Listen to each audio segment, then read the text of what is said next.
When engineers start teaching marketing, when pharmacists start selling business strategies, when data scientists become entrepreneurship coaches, you have to stop and ask, is this actually okay?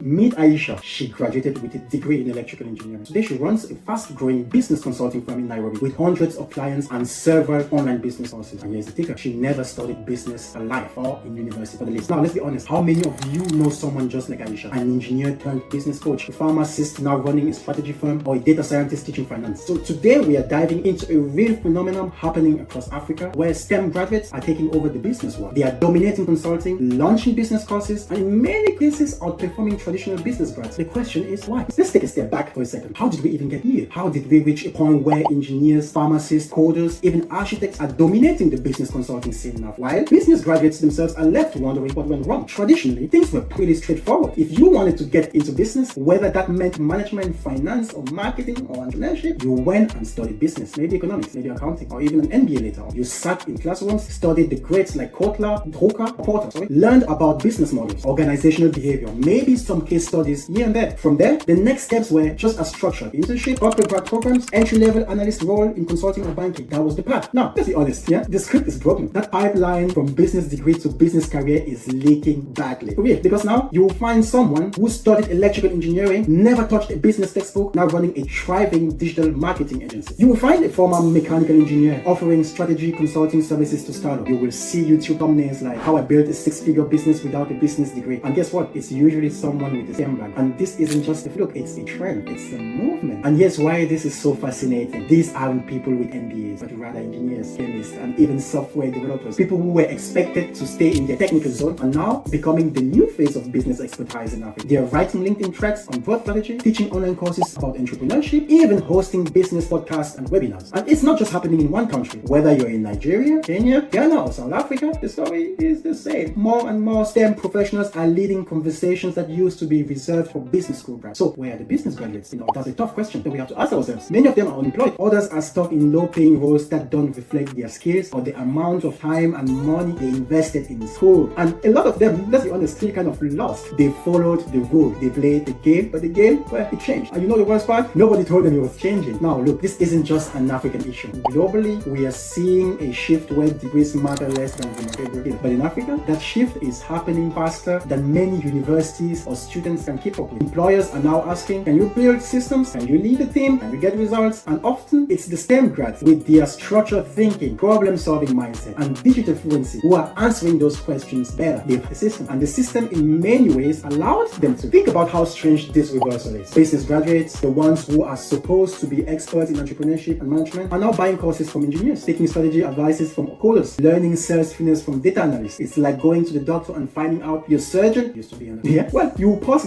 right? You pause and ask, wait, are you even trained for this? Well, in today's digital economy, credentials don't hold as much weight as execution. What people want is results, and those who can deliver them, regardless of background, are winning. So what's driving this shift? Why are so many STEM students or graduates entering business spaces and succeeding? Well, I got my thoughts on that. Number one is the problem-solving mindset. Yeah, we have to admit it. STEM fields, especially engineering and computer science, train people think in systems, frameworks, and processes. And guess what? That's exactly what business strategy is all about. When you break down business problems, supply chains, pricing, marketing funnels, they are really just complex systems, and engineers are trained to solve this kind of issues. There is a second reason for this shift: the lack of practical business education. Let's be real. In many African universities, business education is outdated. You learn theory, you memorize definitions, but you don't actually learn how to run a business or price a product or build a brand, by the way. So what do STEM graduates do? They go online. They take courses from Wharton, Harvard, or even other YouTubers. They learn lean startup principles, agile, and market validation, while business graduates are stuck in lecture halls, writing exams, learning about the 4 P's of market. Season 3, tech and digital advantage. Engineers and coders are already tech savvy. They can build websites, analyze data, run automation. All skills that make them more effective in today's digital-first business environment. While some business students are learning Excel basics, STEM grads are learning Python for data analysis or business CRMs in Notion. Season 4, online personal branding. And here's a big one. Personal branding. STEM grads often understand the value of sharing knowledge online. They simplify complex business topics, teach others, and build authority. That's why you often see former engineers turn business coach. So let's be real. If you are a business business graduate in Africa today, it's easier to feel kind of disoriented. You spend 3 to 5 years studying business, maybe you even got top grades. You believe that once you graduated, you would step into a consulting role, maybe join a bank, work in marketing or management, and from there you build yourself up. But now you're seeing people who studied mechanical engineering or even chemical engineering becoming startup consultants. You're seeing computer science graduates teaching business strategy 101 online. And you start asking yourself, did I waste my time? Right? Was I lied to? Right? Is my degree even relevant anymore? That's a tough space to be in, because it's not just about jobs, it's about identity. You trained for something, but the world moved on. You thought you were the expert, but the market seems to disagree. Yeah, this shift is also intensifying competition in the job market. Now, a business graduate isn't just competing with other business graduates, they are competing with data analysts, engineers, UX designers, or even coders who have taken a few courses in business and know how to talk it up. And to be honest, employers don't always care where you got your knowledge from. They care about what you can do with it. So now, the business graduate who spent years in school is up against someone who's built 2 startups, grown a brand on LinkedIn, and can pitch better than a PowerPoint professor. And that's a hard battle to fight, especially if you've never been taught how to build them. This trend is also forcing people to question the value of traditional business education itself. If you can learn the same or even better skills online through practical experiences from people who've actually built real businesses, then why go to business school at all? When business graduates are going back online to learn from STEM grads, it signals a credibility crisis. It means the people who are supposed to be leading the business conversation are actually falling behind. And to be fair, it's not always their fault. Many universities across Africa haven't updated their business curriculum in years. They are still teaching theories that worked in the 1990s, not the tools or tactics that move businesses today. The world is using agile strategy, digital funnels, product market fit, content market, and some business schools are still stuck on the 4 P's of marketing and memorizing definitions of entrepreneurship from a textbook. Now, before we go any further, let's make one thing very clear. This isn't about blaming STEM grads. They saw a gap in the market, they learned the skills, they created value, and they moved in general faster than business grads. If anything, this should be a wake-up call for the rest of us. A sign that traditional routes no longer guarantee traditional outcomes. The game has changed, and if we want to stay relevant, we need to change too. Now, we've unpacked the impact of this shift on business graduates and institutions. It's time we confront the deeper questions, the ones people don't always want to ask out loud. Because when engineers start teaching marketing, when pharmacists start selling business strategies, when data scientists become entrepreneurship coaches, you have to stop and ask, is this actually okay? Question number 1, should anyone be allowed to teach business? Let's start with this. Should anyone from any background be allowed to teach business or offer consulting services? Think about it. If someone walked into a hospital and said, hey, I've watched a bunch of YouTube videos about surgery, I've practiced a bit on my own, I think I'm ready to operate, you'll call that person mad, right? But in business, we celebrate it, we reward it, we post it on Instagram. And listen, I'm not saying you need an MBA to understand business, far from it. Some of the most successful entrepreneurs never stepped foot in a business class. But there is the difference between doing business and teaching business. There is a difference between having experience and just having opinions. And in this content-driven world, those lines are getting dangerously blurred. Question number 2, what counts as expertise? Now, this leads to a bigger issue. How do we define expertise in 2025? Is your degree, your work experience, the number of followers you have, the number of courses you've sold enough to define you as an expert? We are living in a time where perception often beats qualification, where someone with a clear Canva template and a decent speaking voice is now seen as a thought leader. And again, this isn't to discredit anyone's hustle. We have to ask, if anyone can teach business, sell business courses, and offer consulting, then what's protecting the consumer from misinformation or shallow advice? Because real people are making real decisions based on disinformation, investing money, starting companies, changing careers, and if the guidance is flawed, oh my god, the consequences can be very, very heavy. Question number 2, is the education system to be blamed or to blame? Now, here's the hard thing. Maybe we